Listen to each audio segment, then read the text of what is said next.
Hello and welcome to Castle's Corner. I am Coach Castle, and today we're going to be looking at 10 biomechanical techniques which are so effective they were banned in the Olympics.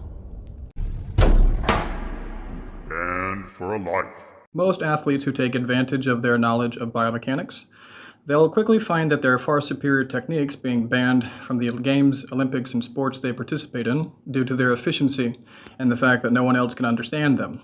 So, some simple examples would be just in the Olympics, swimming underwater for a longer period of time or more kicks will reduce drag forces upon you, making you much faster. This was banned.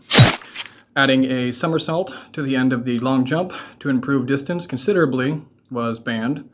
Adding a front flip to the high bar jump, or basically flipping over it frontally instead of backwards, was banned because the jumper was able to get much higher in the air. This next technique is pretty much an obvious one, and I always wondered why they didn't perform it in football games. It's just somersaulting over players so as to not lose any speed, and of course you simply have to be athletic and not fat in order to be able to do this. Well, you're simply not allowed to, no matter how effective it actually is.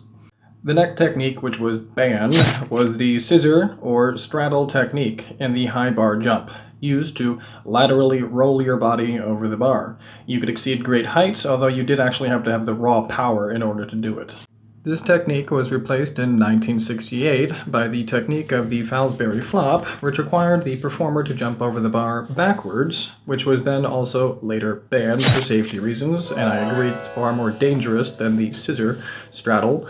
However, it was then reintroduced as the common method years later when they had better pads, essentially. However, the scissor or straddle kick was never reintroduced. This position, commonly known as the aerodynamic tuck, is commonly used in cycling to reduce drag on the body. Obviously a very intelligent decision. However, this was banned at the Tour de France in 2021. Next, we have a very similar occurrence. Using the bullet man position while skeleton racing to reduce drag was banned in 2016 for once again being too effective and accelerating their speed too much. Next, we have adding vertical centripetal force to the shot put in order to throw it farther, much more effective. This is banned at all high levels, even though you're allowed to spin horizontally as many times as you would like.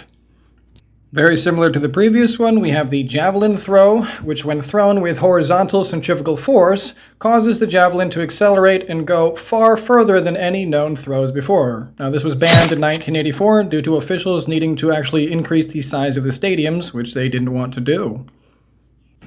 Then we have the ski technique in the Olympics known as the V-style, which was very common until 2004, where it was banned because participants could achieve significantly more distances using something to their advantage called knowledge of physics, of course. So I think you guys are getting the idea. In all of these videos, these people simply had greater knowledge of physics and put them to their use and were banned for using their knowledge. Every little bit counts. Don't forget, get your finger exercise in and help me out at the same time. Like, share, comment, and subscribe.